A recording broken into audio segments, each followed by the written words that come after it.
This past August, members of the BFD band, under the direction of Captain Wendell Eisener, traveled to France, Belgium, and Holland, where they played at 6 Canadian or Commonwealth War memorials.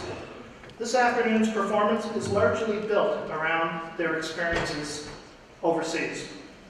Jen?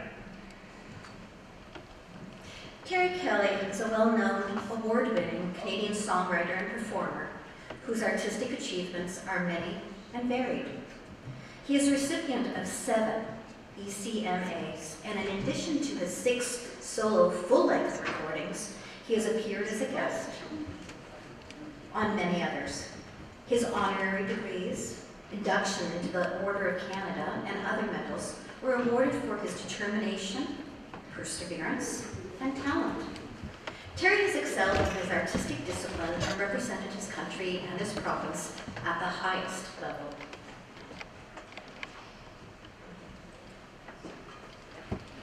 We would like to acknowledge the Government of Canada's support through the Department of Veterans Affairs for today's performance.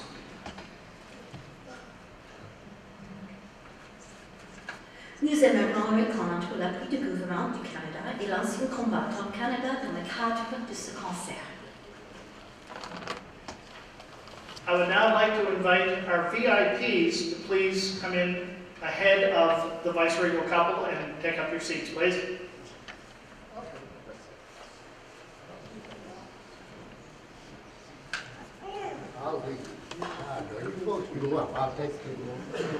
Our VIPs today are members of the Canadian Armed Forces, the Royal Canadian Legion, and the Vice-Regal couple is being led today by almost 90 years old, almost 90 years old Korean War veteran Bob Henderson.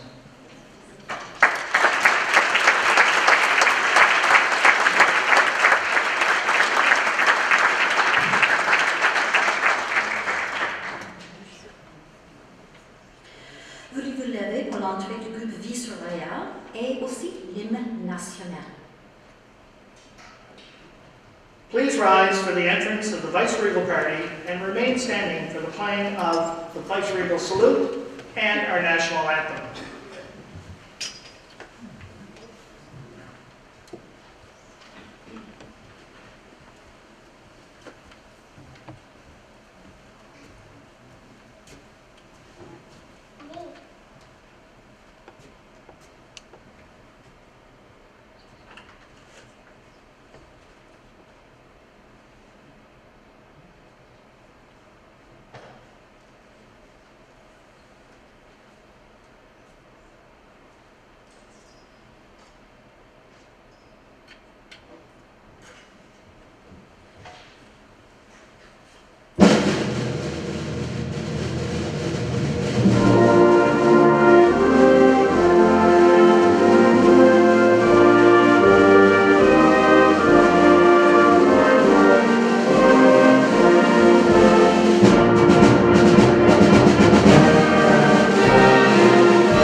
Give yourself a round of applause.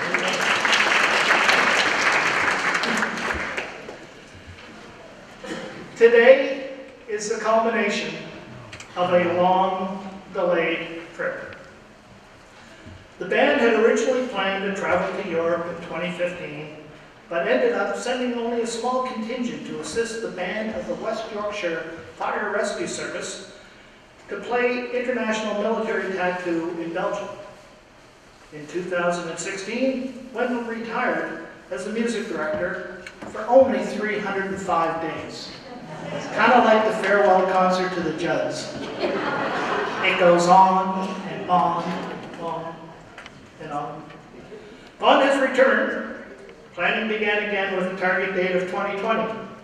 Oops, COVID. That took care of that idea. Surely 2022 would work, but fears of that happening in Ukraine grounded the band again. So it was 2023 or bust. Finally, on the afternoon of Thursday, August 17th, members of the band left Bridgewater. One vehicle, the one carrying 10 members and most of the luggage, promptly broke down just as it reached the 103. But that's okay, because it made it on time to Halifax. The plane, however, didn't. And by the time the band landed in Montreal, they had missed their connecting flight to Paris and would be delayed a mere 25 hours. They were tired, they were half cranky, but it didn't matter. After so many years of delays, they were finally underway.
airport on Saturday, August 19th. The airport seemed to be as big as Lunenburg County. Eventually, they collected their luggage. Well, most of it. and went off to find the bus. They weren't expecting the bus that they had been hired through a company based in Germany to have a Polish-speaking driver with very limited English, but through a combination of English, a little French, many hand signs, and an assortment of smartphone maps, some shrugging of the shoulders, and much scratching of the heads. It was decided that, well, they'd just play the first memorial service on the way to the hotel in order to get back on schedule. This was Saturday. They had been on the road since Thursday. They were hungry and tired and looked pretty disheveled and smelled pretty bad. But by the time they got off the bus at Tynecott War Cemetery in Belgium,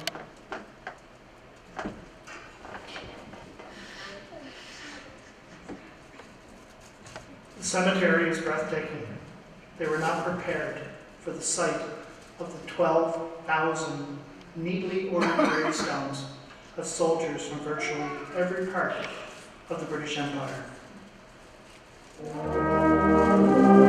Dominion of Canada, the Dominion of Newfoundland, Scotland, Ireland, Wales, and England, and a huge memorial to the soldiers of Australia and New Zealand who had taken Tynecott in October of 1917.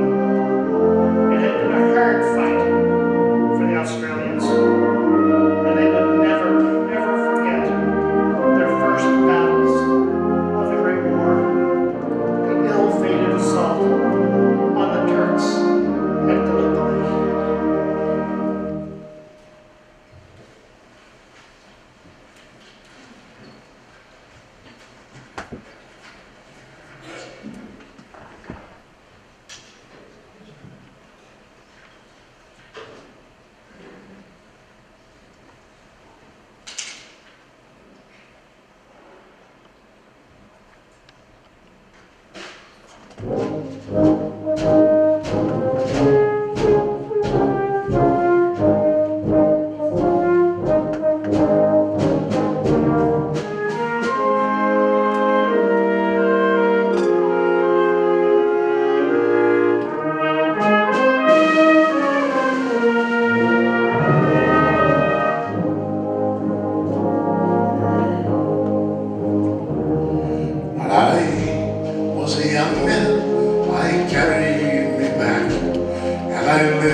I waltzed my Matilda all over.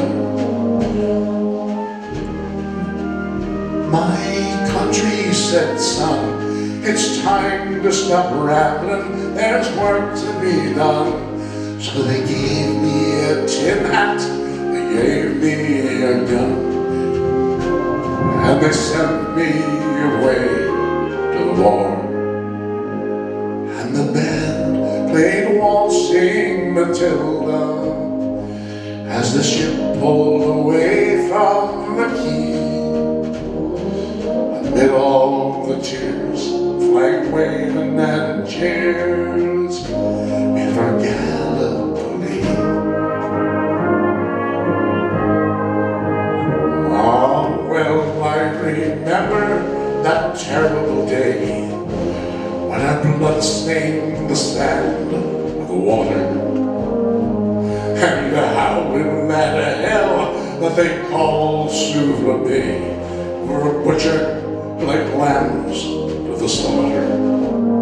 Well, Johnny Turkey was ready, he fired himself well, he rained us with bullets and showered us with shells, and in 5 minutes flat we're all blown to hell. Parry blew us back home to Australia, and the band played Waltzing Matilda as we stopped to bury play. We bear hours, and the Turks-Berry theirs, and it started all over again. Well, those who were living just trying to survive in that mad world of blood, death, and fire. And for 10 weary weeks, I kept myself alive, though around me the corpses piled higher. And then a big turkey shell knocked me arse overhead, and when I awoke in the hospital bed, so what had it done? I wished I were dead, never knowing there were worse things than dying. For no more I'll go waltzing Matilda all around the green bush far and near. For to hunt tempting pigs, a man needs both ways. Matilda for me no more. We collected the wounded, the crippled and maimed, and they shipped us back home to Australia. The armless, the legless, the blind, the insane, those proud wounded heroes of Sula. And when the ship pulled into Serendipity, I looked at the place where Elaine used to be, and thought, Christ, there was no one there waiting for me to grieve, to mourn, and to pity. And the band played Waltzing Matilda as they carried us down the gangway. Nobody cheered. They just stood there and stared and turned all their faces away.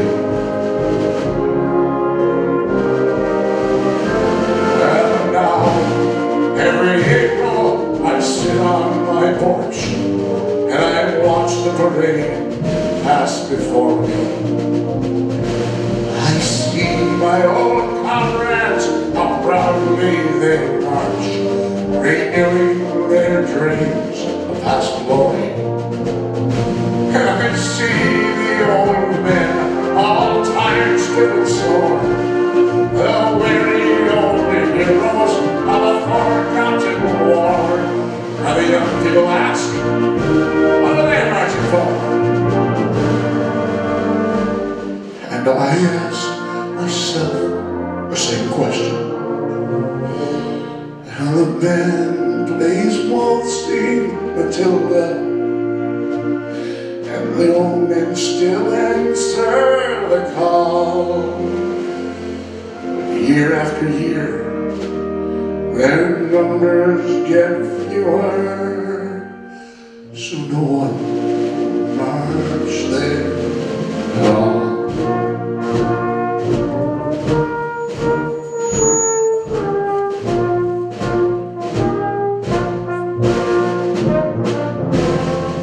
Their ghosts may be heard as they march by the Billabong. Who'll come a waltzing Matilda with me?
meaning countryside, or quaint, or rural. And it's an apt description of the setting of the two monuments the band visited on Sunday morning, the 20th of August. Saint-Julien is a hamlet within the village of Langen, population 5,000. It was here in April 1915 that poison gas was first used during the Great War. 168 tons of chlorine. And it was here, in the face of this terrifying and deadly new weapon, that the Canadians stood their ground.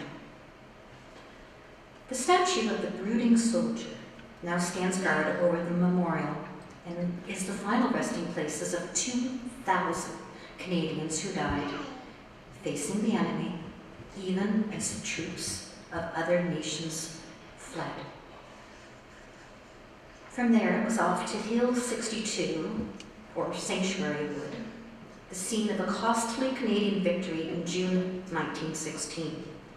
Again, the Canadians would not give way before the enemy and held the high ground against all odds, with fortifications, trenches, trees, and men being blown into the air by the relentless bombardment of enemy artillery. The church spires of Ypres are clearly visible across fields and farmlands, 5 kilometers to the west. In the warm sunshine and gentle breezes of a late summer Sunday morning, it was hard to imagine the battles that had raged there just over 100 years ago.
Vimy Ridge.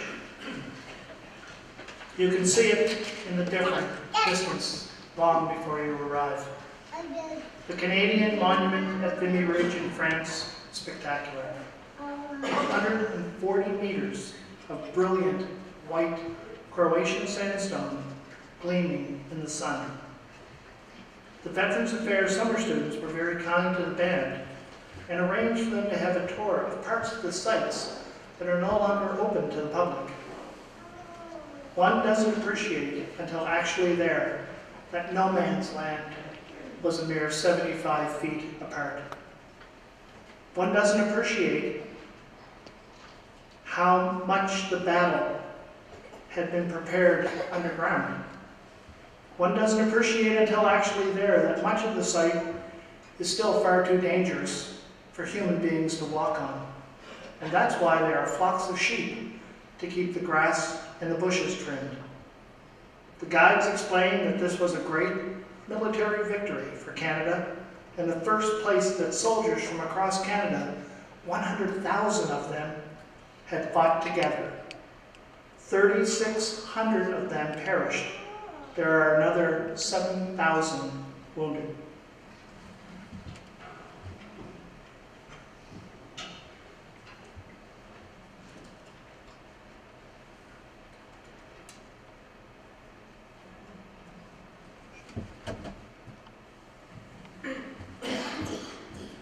After supper in a nearby town, the band formed up and marched to the monument. The VAC students had already left for the day, and there were very few tourists around. But it didn't matter. It really wasn't about playing for the living. As they approached, they could hear their own music echoing off the monument. God save the King, and heaven bless the Maple Leaf forever. Over 4,900 kilometers from home, they were standing at the birthplace of our nation. There are 11,285 names on the great monument there. Canadians missing and presumed dead in France during the First World War. Everyone wept as the last post was sounded, just as the sun was setting. Words cannot do the experience justice.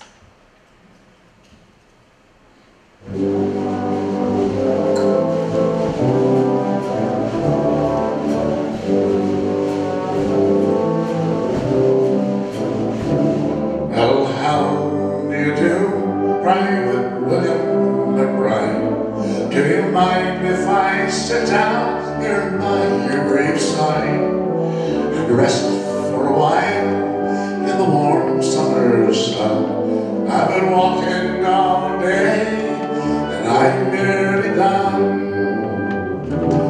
I can see by your gravestone you were only 19 when you joined the Great Fallen in 1916. Well, I hope you died quick, and I hope you died clean. Or Willie McBride, was it slow and obscene? Did they beat the drum slowly? Did they play the right slowly? Did the rifles fire on you as they lowered you down? Did the band play the brass ball in chorus? Did the poet play the flowers of the forest? Did you leave a wife or a sweetheart behind? And now in Doyle heart is your memory enshrined. And though you died back in 1916, in that loyal heart are you always 19? Or are you a stranger without even a name, never enshrined stain, an old photograph, torn and tattered and stained, fading to a yellow and a brown leather frame. Do they beat the drum slowly? Do they play the pipes slowly? And the rifles fire on you as they lower you down. In the band play the last Boston chorus, and the pipes play the flowers of the forest. The sun shining down on the green fields of France. The wind blows gently, the red poppies dance. Through all fun, all under the plow. No gas, no brown wire, no guns firing now. And the red crosses in mountain glow looks their God, and all of his gone. When they cry, you on the boat, and then they were prepared and damned. Then they beat the drums slowly, then they play the pipes slowly, and the rifles fire on you as they lower you down. And the band play the last Boston chorus, and the pipes play the flowers of the forest.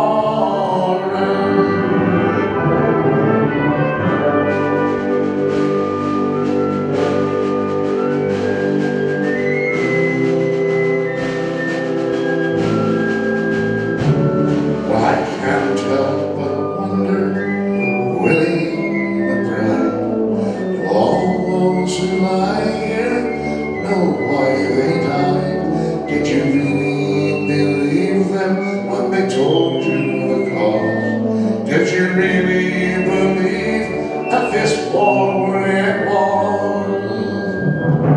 And the suffering, the sorrow, the glory, the shame, the killing, the dying was all thrown in vain. Willie McBride, it all happened again, and again, and again, and again, and again. Did they beat the drums slowly? Did they play the pipes slowly? Did their rifles fire on you as they lowered you down? And play the last Boston chorus. If the pipes play the flowers of the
Please ensure that I am not the only one crying every time my dear friend sings today. Very well.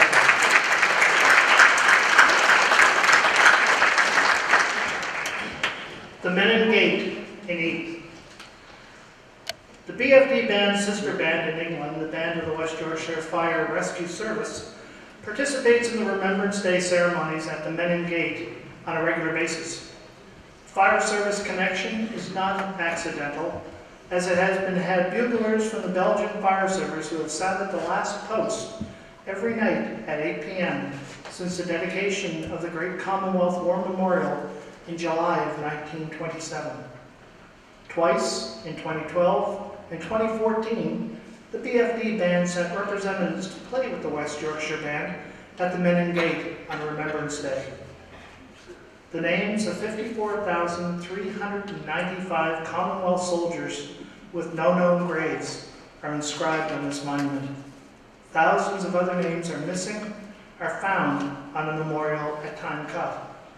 The dedication on the gate reads, "To the armies of the British Empire, who stood here from 1914 to 1918, and to those of their dead who have no known grave." On Monday, August 21st, the band traveled to Eton. Members had some free time to explore the local area before having to meet back on the bus, don their uniforms, and participate in one of the most important musical events of their lives.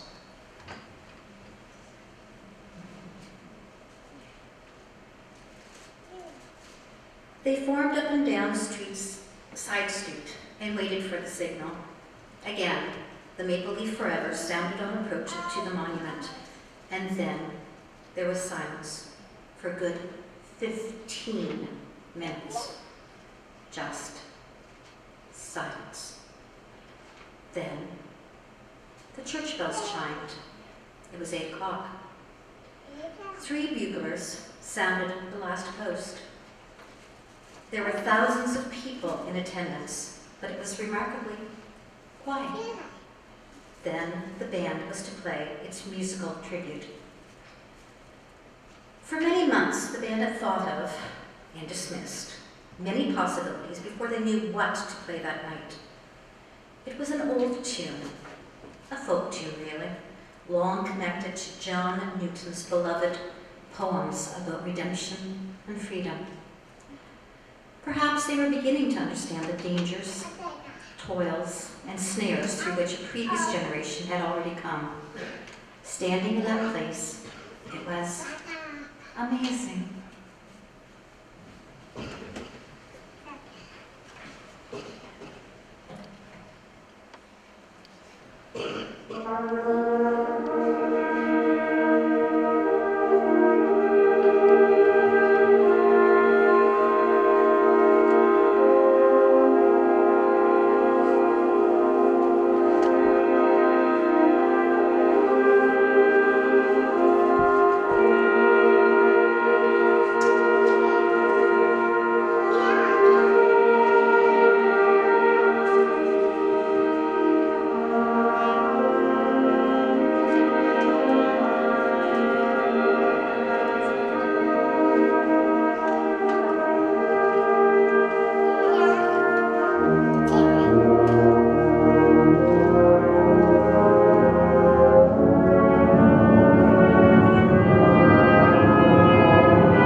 Bridgewater Fire Department family, ladies and gentlemen.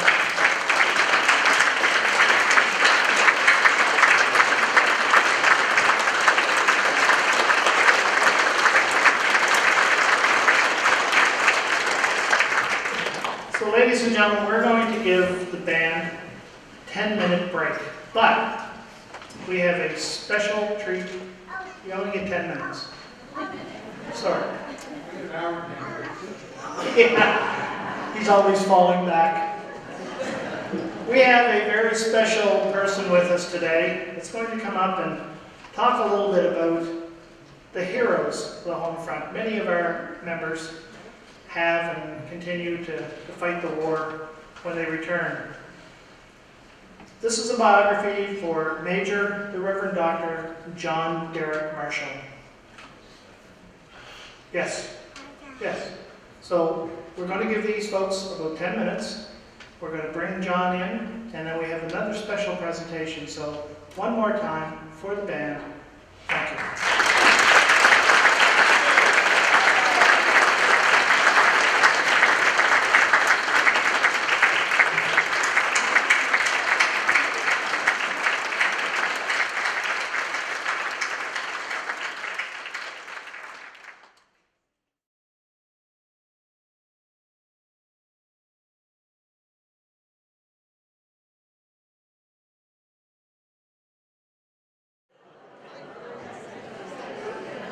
All right, folks, we're going to get underway again.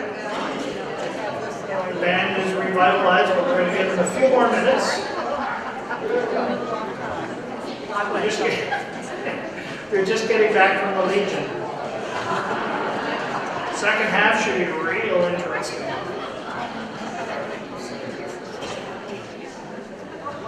Okay, as I promised you, we have a very special guest.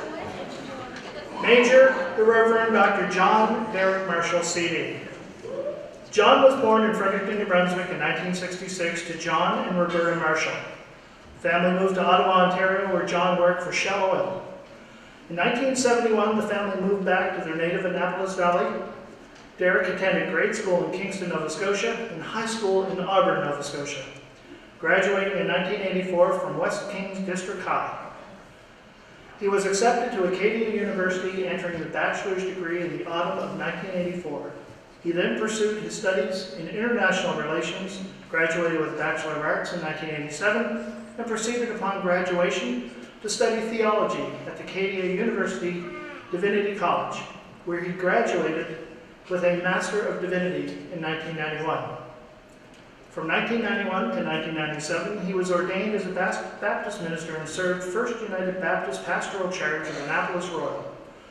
During that time, he served 5 rural churches on the pastoral charge, as well as being president of the Annapolis Ecumenical Ministerium. In the autumn of 1997, Derek was enrolled in the Canadian Forces as a Protestant chaplain. Sent to 13 weeks of basic officer training in Borden, Ontario, and promoted to the rank of captain, and posted to CFB Greenwood, Nova Scotia. He served in Greenwood for over 5 years as a unit chaplain to several squadrons as a chaplain life coordinator at St. Mark's Protestant Chapel. During that time, he was also began his studies of theology at the postgraduate level at Acadia University. In 2003, Padre Marshall was posted to CFB Gagetown, where he served as unit chaplain to the Canadian Forces School of Military Engineering, CFSME, and to 2nd Battalion Royal Canadian Regiment 2 RCR. During that time, he was deployed with the Royal Canadian Regiment Kabul as a senior chaplain on Roto 3 Operation Athena, supervising 3 other chaplains in theater. Upon his return from Afghanistan, he successfully completed his postgraduate courses, defended his thesis, and graduated with a Doctor of Ministry. In 2006, saw Padre Marshall promoted to his current rank of Major and posted to CFB Edmonton, where he became an acting brigade chaplain to 2 Canadian Mechanized Brigade Group, supervising 5 other chaplains throughout various units of the brigade. In February 2007, he was sent to Seoul, South Korea, to teach the chaplains in Peacekeeping Operations course to chaplains in the Republic of Korea Army Chaplain Corps. In 2007, Padre Marshall was accepted to St. Paul University, University of Ottawa, to study ethics for 12 months. He successfully completed the coursework, and his final major paper won the 2008 Jean-Guy Lemerrier Prize in Ethics. He was subsequently published as an article in the spring 2010 edition of Theoform, a theological journal of St. Paul University. In August 2008, he proceeded to study French at a Fiscal Center in Gatineau, Quebec. Following the year-long French course, Padre Marshall was posted in 2009 as a unit chaplain to the Special Operation Forces, traveling extensively through the world in this capacity. In 2001, Padre Marshall was posted to the Chaplain General's office as a staff office and works there as Policy, International Communications, and Media Relations Officers for the Canadian Forces Chaplain Branch. In 2015, saw Padre Marshall serve as CFSU Ottawa Senior Chaplain until he was posted again in 2018 to CFB Halifax. He served on a 6-month deployment, Road 09 of Operation Reassurance, and received 2 new medals for his efforts serving aboard the HMCS Ville de Quebec. In January 2009, upon his return to Canada, he took up his post as Senior Fleet Chaplain, leading 5 fleet chaplains in the pastoral support of operations. He now works as a Family Peer Support Coordinator with Operational Stress Injury Social Support, OSISS, for the Department of National Defense. He is married to Cheryl Lynn Mackenzie Marshall, and they have 1 son, Aiden. They live in Dartmouth, Nova Scotia. Ladies and gentlemen, would you please welcome Major, the Reverend Dr. John Derek Marshall.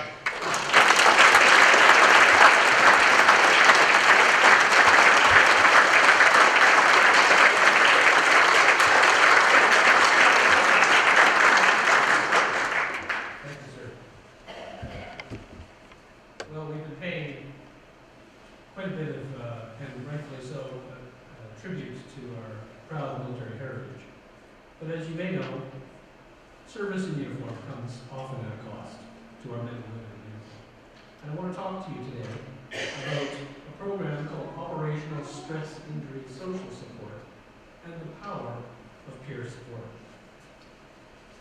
Operational stress injuries are very real, and they've always been a part of our military heritage and history.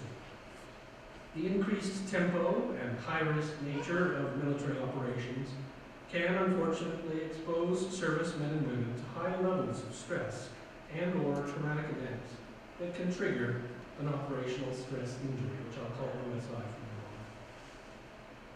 These invisible wounds that injure the mind and spirit can be just as fatal as physical wounds.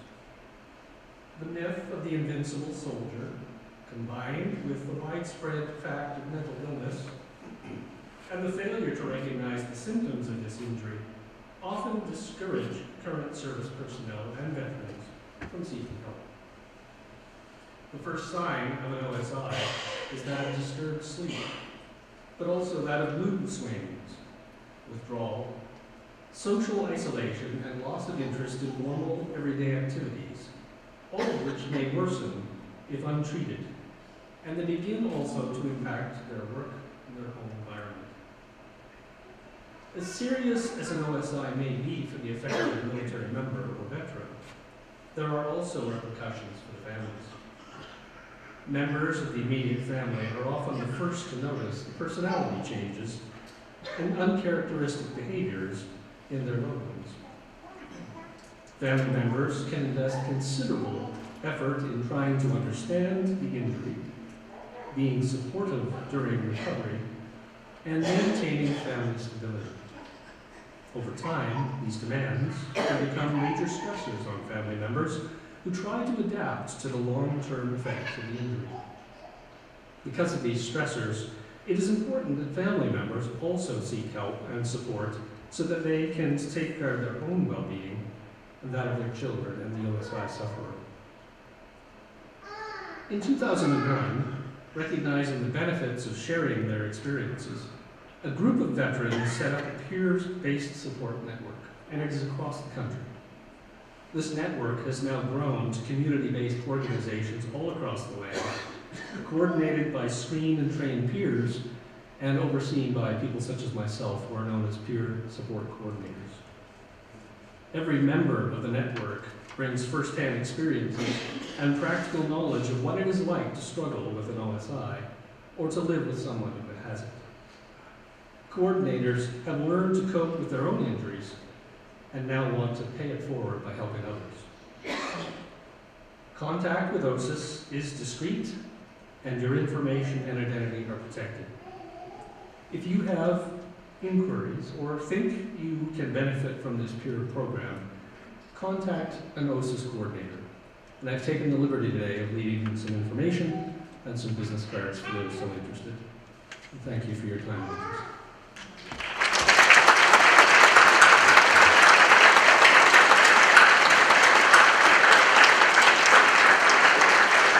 Thank you, Padre. Now, the band is always about community and giving back. And the Greenwood Military Family Resource Center is an amazing organization centered at CFP Greenwood.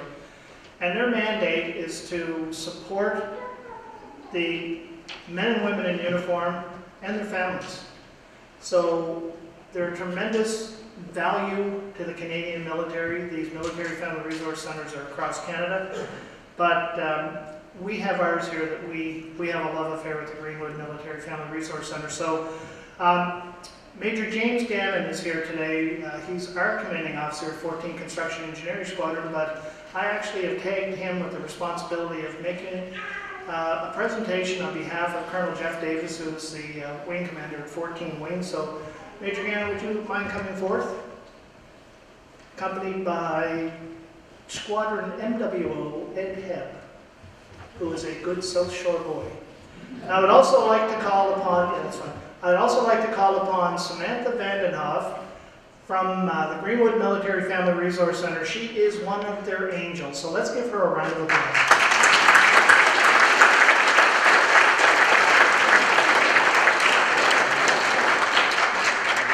And I think my daughter is going to take a picture. She's over there. She didn't know that. Don't you like messing with your kids?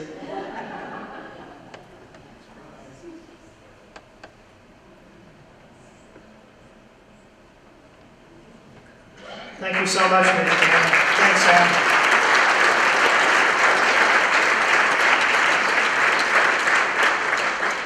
The gentleman that's standing here on the stage has a song that I think you may have heard of, so I'm going to let him do his piece this time. Before I start, I didn't mention something here. So the Pittance of time, of course, let me start at the beginning. When I went to a school for the blind in Halifax, and I was away from home 9 months of the year, and I started going to the school when I was 7 years old, so I got to go home on Christmas and Easter. And it was tough being away from home. However, when I was at the school, I ended up having a number of retired Army, Air Force, Navy men and women who ended up being my surrogate parents. And they were amazing people.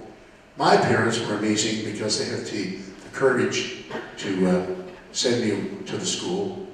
Now, I did think a couple of times when there were 8 kids in the family, so when mother and father were talking to the guy from the CNIB about whether Terry should go to the school, and our father said, well, one last mouth to fill. I used to joke with that, but anyway, when I got to the school, one of the biggest gifts I ever received was they didn't baby us, they didn't protect us, and they insisted that we be accountable for what we do and what we say, and to teach us not to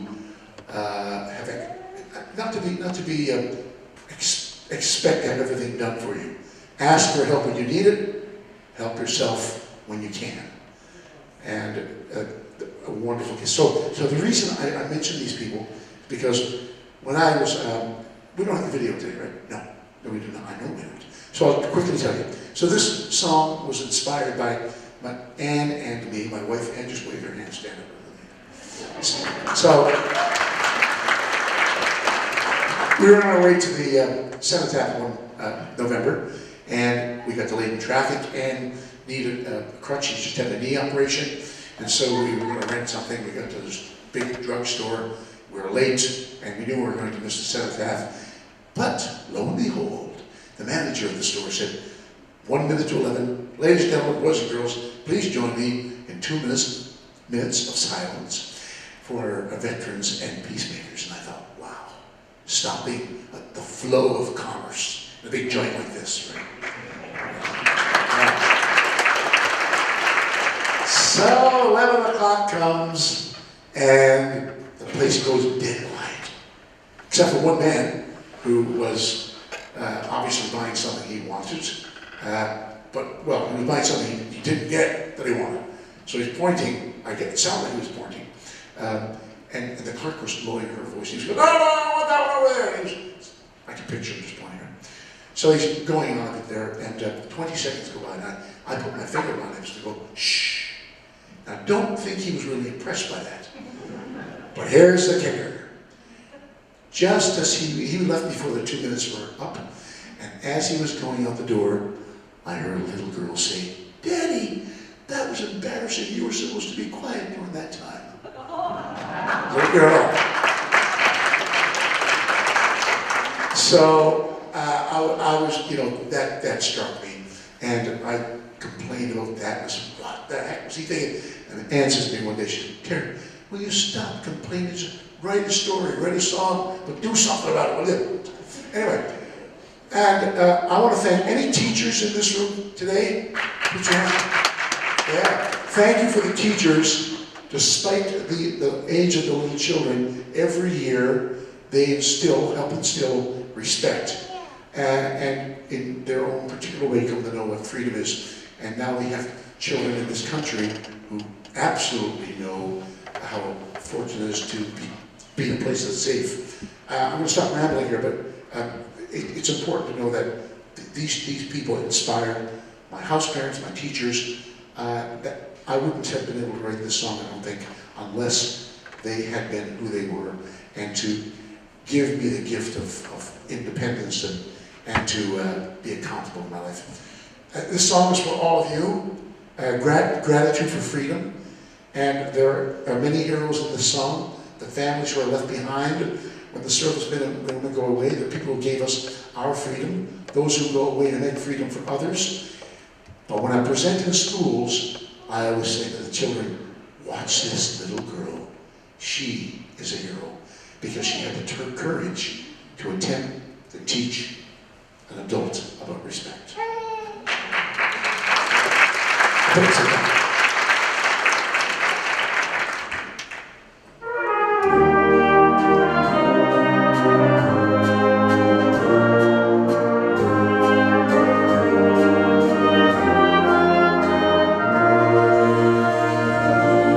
They thought that some died for their homeland. They thought that some died. Now it's our land. Look at his little child. There's no fear in her eyes. Could he not show respect for other dad to have died? Take 2 minutes, watch your mind. It's a piece of time for the boys and the girls who went over. In peace may they rest. May we never forget why they died. It's a pittance of time. God forgive me for wanting to strike him. Give me strength so as not to be like him. My heart pounds in my breast, fingers pressed to my lips, my throat wants to bawl out. My tongue barely resists to minute chivalry. Cecilia the calm, pour les filles et garçons qui sont parmi au loin, qui reposent en paix, comme n'oublie jamais le moi. Cecilia the calm.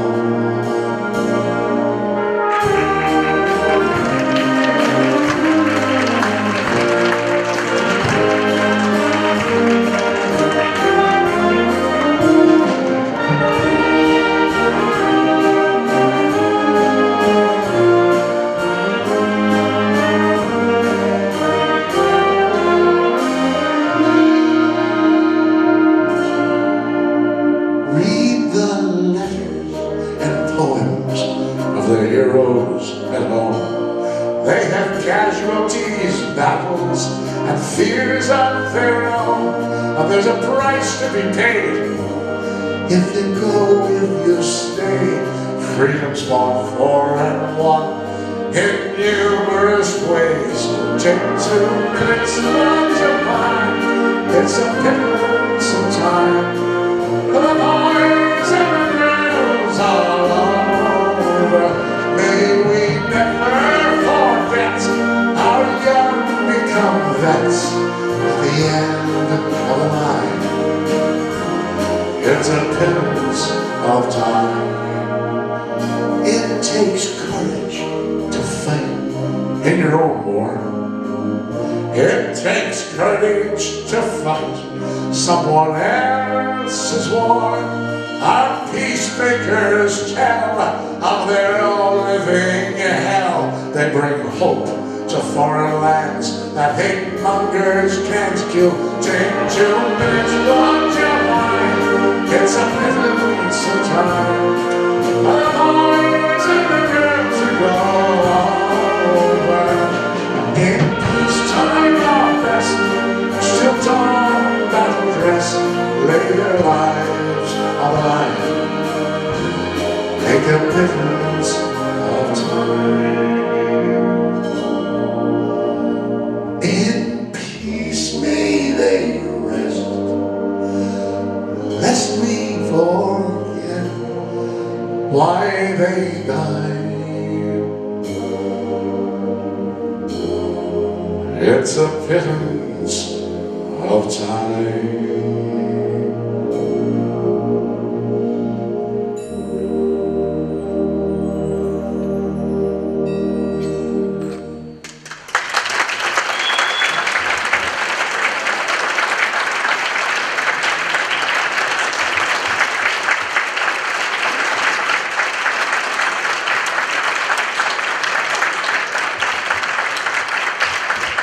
Mr. Terry Kelly.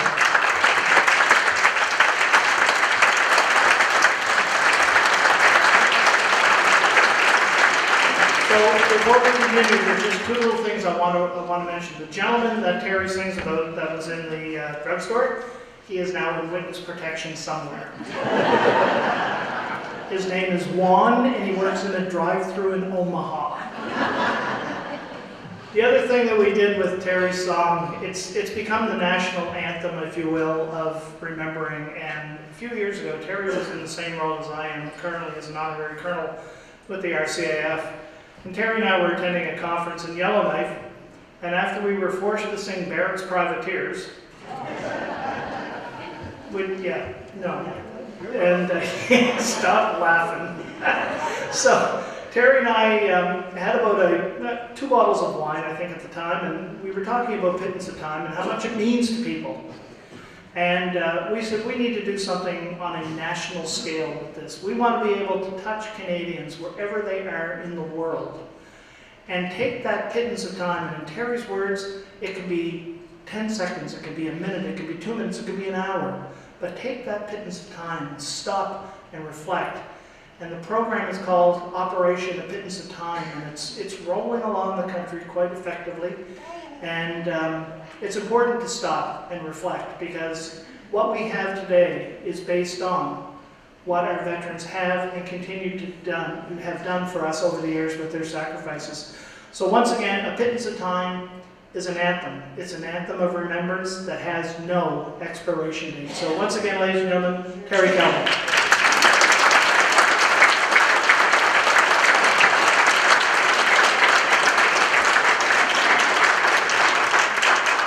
Now back to our regular scheduled programming. Grosbeak, Holland. Members of the band were beginning to understand what it's meant being so far from home.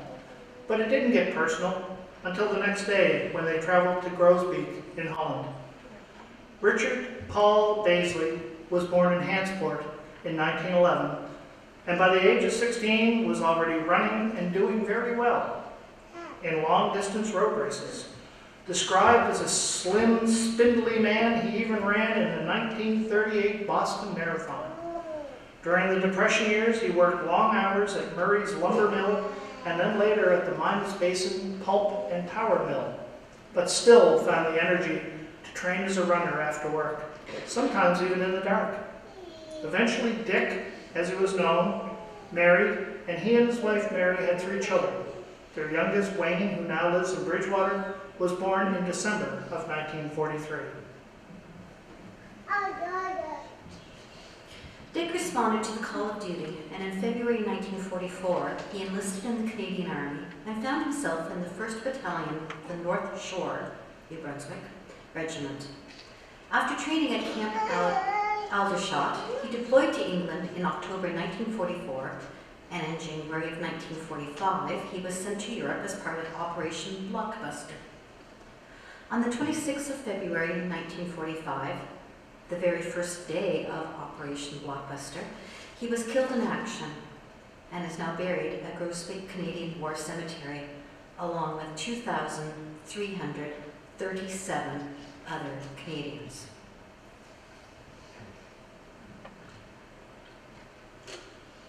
As one passes from Belgium to Holland, one is struck by the lushness of the countryside. It is green and fertile land, and the closer one gets to Grosbeak, especially passing through Nijmegen, the gentle hills and country lanes are reminiscent of many places right here in our own province. The Grosbeak Cemetery is immaculately kept and eerily silent, even for a graveyard. It took no time to locate Section 9, Row H, Grave 5, the final resting place of Private Baisley. It was there that we stood by our band's family member, Sergeant Janet Baisley, Wayne's daughter, Dick's granddaughter, as she visited her grandfather's grave. She served as drum major that day, leading the band as they played the music internationally chosen for the event. The march on included Farewell to Nova Scotia. The lament, the band's musical tribute, was Terra Patris, and its familiar words: "This is my Father's world, the birds their carols raise, the morning light, the lily white, declare their Maker's praise. This is my Father's world, he shines in all that's fair. In the rustling grass, I hear him pass, he speaks to me everywhere."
1950 when North Korean troops invaded South Korea.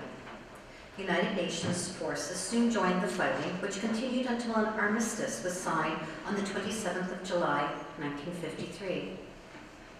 More than 26,000 Canadians served on land, at sea, and in the air during this bitter conflict, and 516 Canadians died. Long seen as a forgotten war, the Korean War is now recognized as an important chapter in Canada's military history.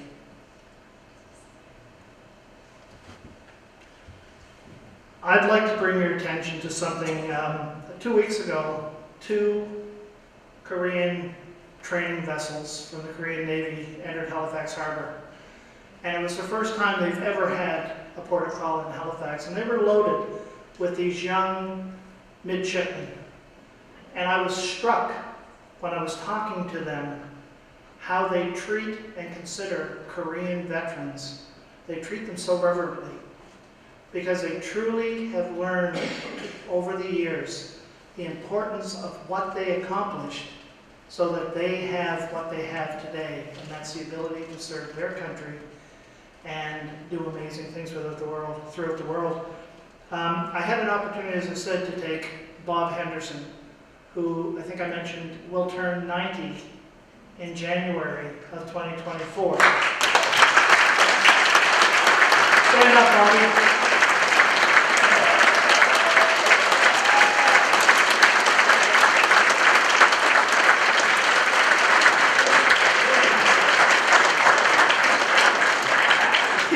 He just said you weren't clapping loud enough. So while he was on the ship, they looked at him and they treated him like Buddha, which he kind of resembles a little bit. Shh, I have the mic. But the important thing is that they recognize the sacrifices that these Canadians made for them so that they have what they have today. And almost an international incident, but I was able to calm it down and get Bob safely off the ship and back to Bridgewater. But once again, ladies, oh, by the way, this man is going to be leading the Remembrance Day Parade this year in Bridgewater at almost 9 years old.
Afghanistan. Where were you on September 11th, 2001? Do you remember? I was in my classroom, teaching. That was the morning that Al-Qaeda terrorists attacked multiple points in the United States, sending the whole world into a tailspin. A multinational military coalition, including Canada, invaded Afghanistan, the graveyard of empires. The next month, the purpose of overthrowing the Taliban government that had supported the attacks and to bring an end to Al-Qaeda. During its 13-year mission, from 2001 to 2014, Canada's military played an important role in Afghanistan, attempting to restore some semblance of normality to a country shattered by generations of war.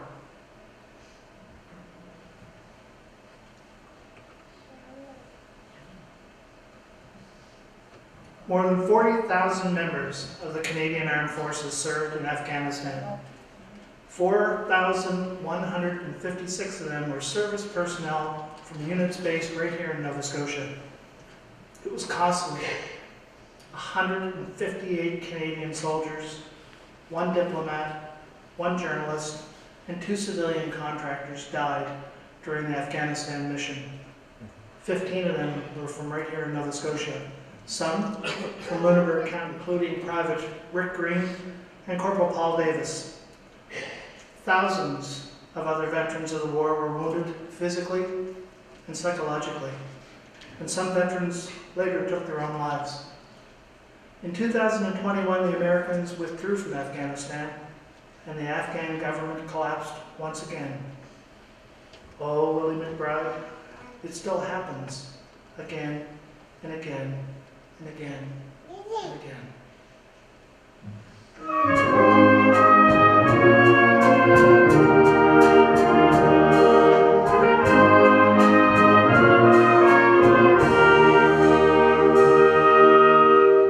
Until this day, I felt no fear. I gave little thought to my rear. We came in droves with flags unfurled to strike evil down, to save the world. Our boots were shined, our gates are closed. 1,000 young souls, to the front we go, to the fifth and the death, to the innocents lost, far from love, left at home, and your loving arms. I will hold you when I'm dreaming. I feel your gentle hands. I can hear you breathing, and the world is at peace. Oh, and I'm overwhelmed, and I love you more than life itself.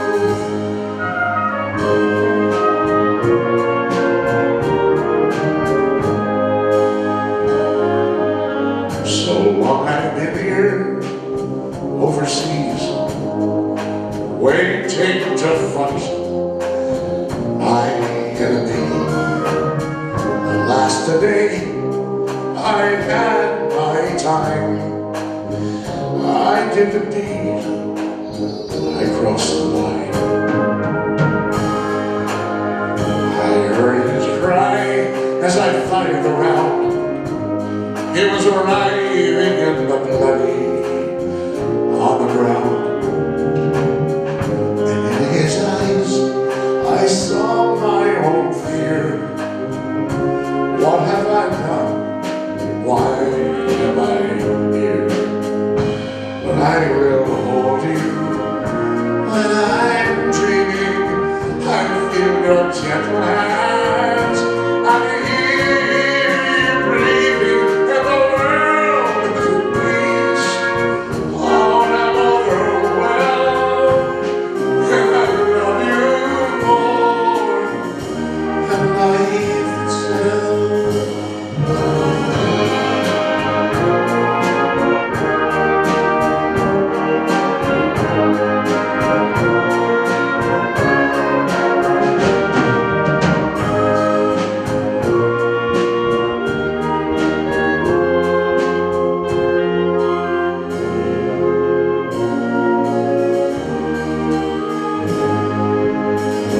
'cause I will hold you when I'm dreaming.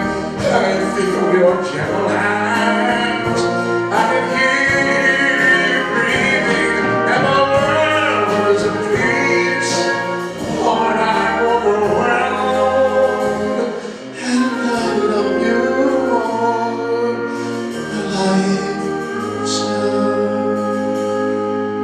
And the world's at peace when I'm overwhelmed, and I love you more than life itself.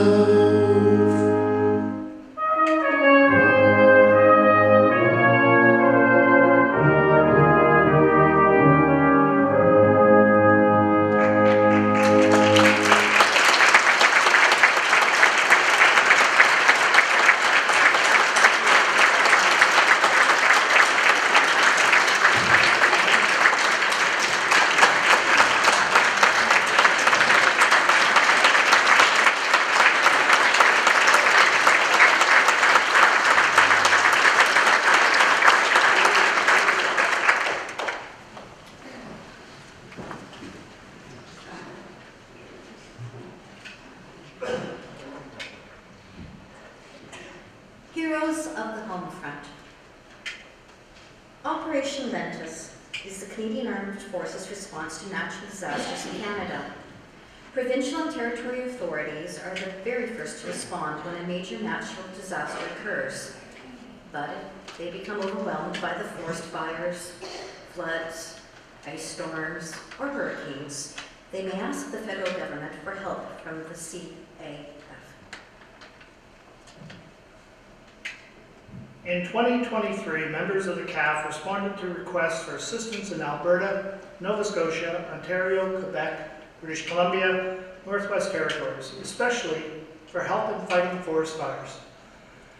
These heroes of the Homefront work alongside Canadian first responders, police, EMS, and firefighters. Of the 126,000 firefighters in Canada, 90,000 of them, that's 7 in every 10, are volunteers. They're ordinary people, frequently called upon to do extraordinary things. Fighting structure fires and wildfires, assisting in search and rescue, operations on land and in the water, responding to motor vehicle accidents and medical calls, missing children, and yes, even cats in trees. Chimney fires, flooded basement, the list goes on and on. These are the things that volunteer firefighters do.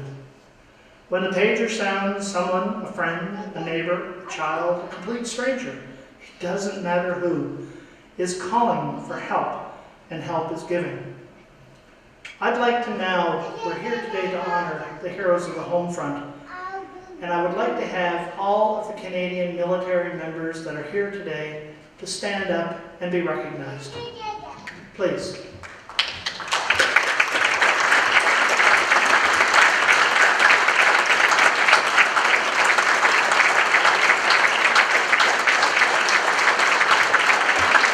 So I want all of you to stay standing.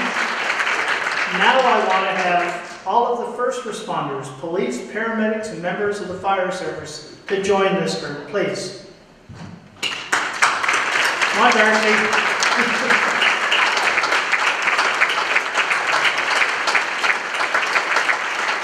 Folks, if you look around, that's a big part of who's here today. Thank you so much. The Bridgewater Fire Department Band is proud to be part of the Canadian Fire Service and is the only band of its type attached to the Volunteer Fire Department. They are unique in that regard. They represent these volunteers, unsung, sometimes underappreciated. They are truly heroes of the Homefront. Now, Terry wrote an absolutely amazing song, and it's called Heroes of the Homefront, but it needs our audience participation, because when you give someone the thumbs up, you're really proud of what they're doing.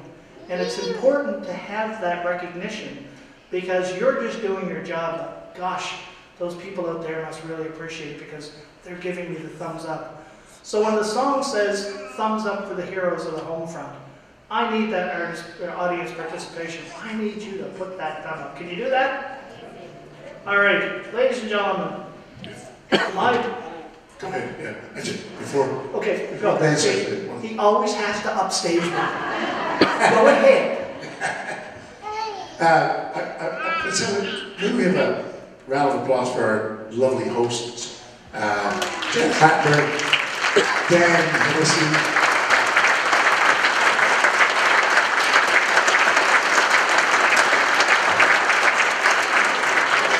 As they read their pieces, they brought us into the stories of imagery that were so well written.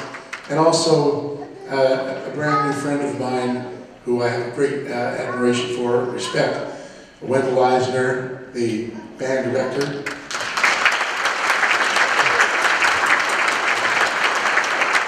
And how, imagine, I feel so blessed and fortunate, and it's difficult to express the gratitude to be blessed with these wonderful people back here. They wrap around you and hug you and fill you, and just imagine you guys hear these people play out there when I'm standing here, and I feel these instruments, and that every one of them are playing. Well, as Newfoundland say, he's playing right from the floor, right? You know, they play from their hearts. It comes from the inside. It's in their bones. Would you stand up and give these people a big blast of volunteers?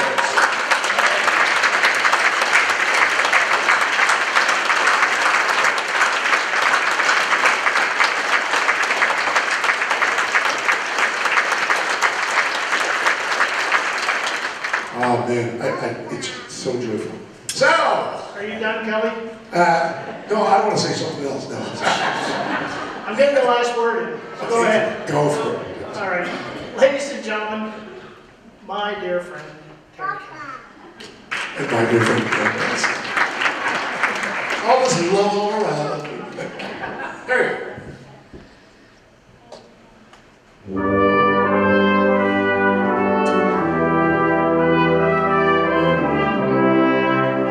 I wrote this for Mark Burchell. Co-wrote.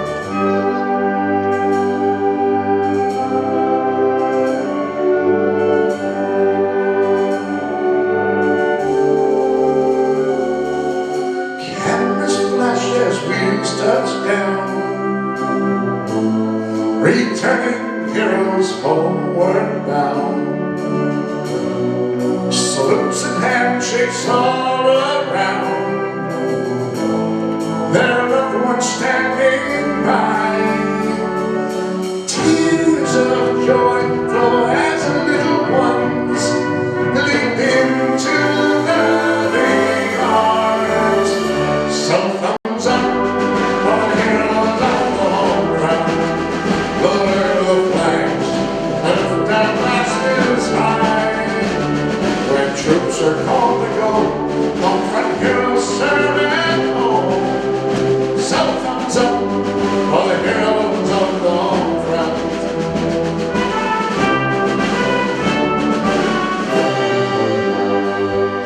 Home front heroes play many roles, like troops face demons, stars, and foes. Their selfless hearts and will to serve, their will to fight the fear. Despite the pain, they come to know it's alright for others to share the load. So thumbs up for the heroes of the home front. Lower the flag, raise our glasses high. When troops are called to go,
thank you. Ladies and gentlemen, I forgot one thing.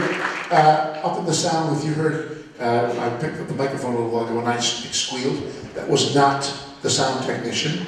I'm not supposed to put my hand over the mic like that, and I did. And Jeff is in the sound booth. Would you turn around and... Jeff Vanderwall. Yeah. Jeff Vanderwall. Thanks, Jeff.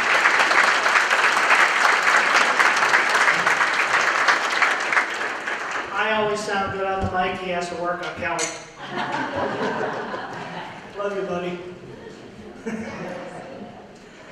Well, sir, I would not want to be you right now, but I would now like to invite His Honor, the Lieutenant Governor of Nova Scotia, to come forward to say a few words. Sir, would you mind?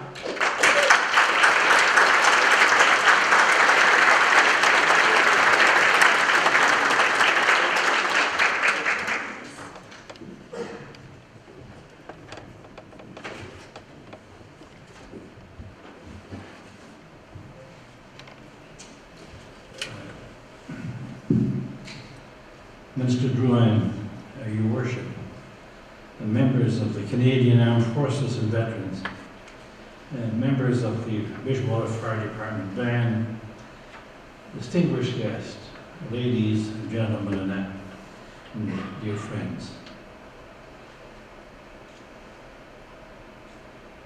Good afternoon, and thank you very much for having us this afternoon here. And as the King's representative in Nova Scotia and the patron of the Bridgewater Fire Department Band, I am indeed delighted to join you on this special occasion. And it fills me with pride, of course, to know that the oldest fire department band in Canada is located in Nova Scotia, but also in Bridgewater.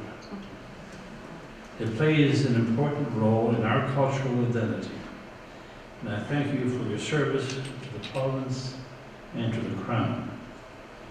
Et à titre de représentant du roi Nouvelle-Écosse et de parlant de l'orchestre du service d'incendie de Bridgewater, je suis ravi de me joindre à vous à cette occasion spéciale.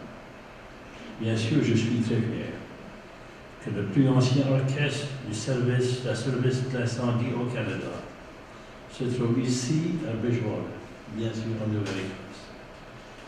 Vous êtes tellement important parce que vous faites partie intégrante de notre identité culturelle et je vous remercie pour votre service à la province et à la couronne. But before I start, I just want to tell you that this has been an absolutely wonderful, wonderful afternoon.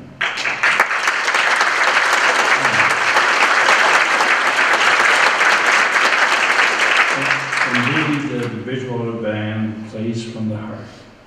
I also want to tell you that Terry Kelly has touched our hearts this afternoon, for sure.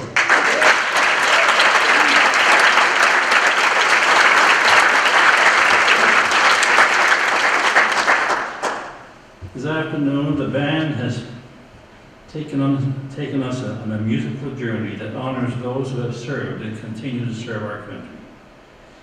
And as we pay tribute to these individuals, as we have done this afternoon, we also pause to recognize our unsung heroes of the Homefront. Over the past several months, organizations across the province and the country have dedicated events to the families and loved ones who support our military, first responders, veterans, and merchant marine veterans. These individuals take up a silent call to service, managing household and meeting parental responsibilities for long periods of time on their own. And because of their steadfast support, each has made a significant contribution to the life of our province and indeed epitomized the best of what it means to be a Canadian in Nova Scotia. And I am indeed humbled and grateful for all that you have done. And as the nation prepares for Remembrance Day, we also commemorate the sacrifices and achievements of the brave Canadians whose legacy is the peace and the security that we continue to enjoy, and the contributions of Canadian veterans and men and women in uniform have helped us to shape our national identity and secure our future. Yes, we can take strength from their legacy of bravery and integrity that surrounds us. And at times when we feel that our courage is failing, we remember those that we are honoring this afternoon and gain indeed a renewed sense of endurance because of their example. Because of them, we are free. Truly, because of them, I have been able to shape a life in security. Quite an accomplishment.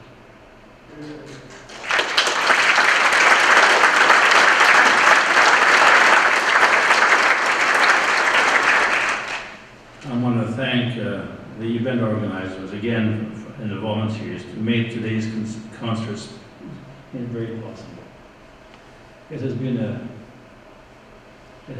humbling to be here this afternoon, truly, and your dedication is greatly appreciated.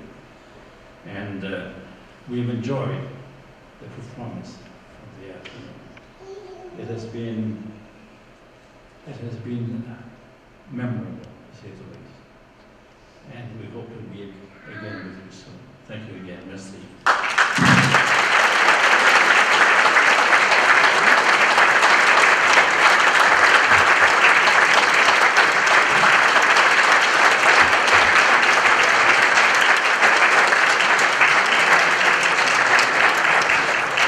Thank you so much, sir, and I'm happy to report that you did a lot better than Kelly did. Well, folks, the long day close. We're coming to the end of our program. We thank you for your attendance today. Our closing sequence pays tribute to members past and present of Canada's Navy, Army, and Air Force, and all Canadian first responders. Once again, we would like to acknowledge the Government of Canada's support through the Department of Veterans Affairs for this concert.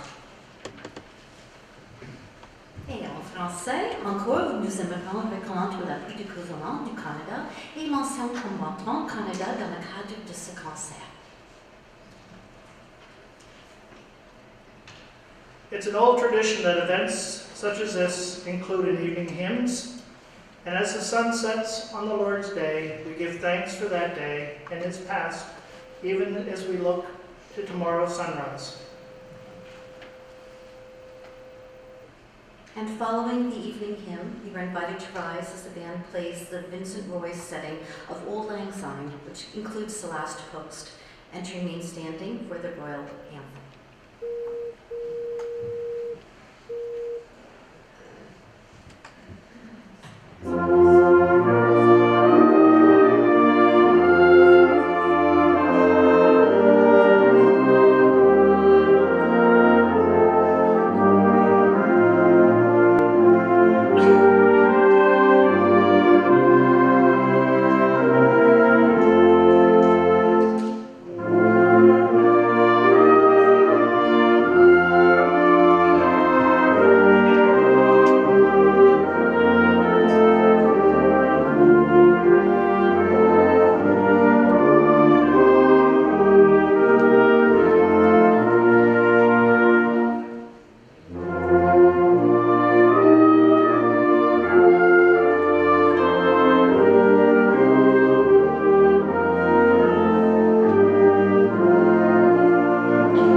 levez-vous s'il vous plaît, comme the band joue un autre deux chansons, et en anglais.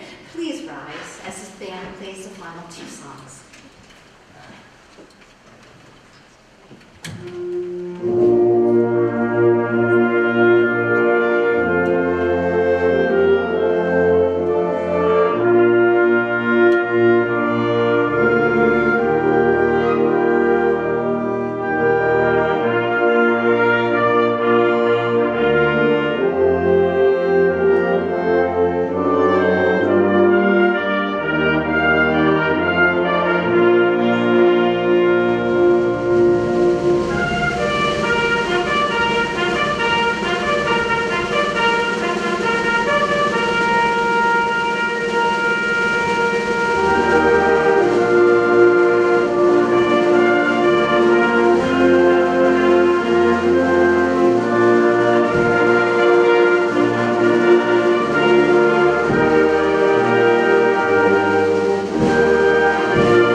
Please be seated, ladies and gentlemen. We now come to the march off, composed by our own director, Captain Wendell Eisener, and named for the motto of the Bridgewater Fire Department Band. Ladies and gentlemen, ever ready.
the departure of the Vice Regal couple.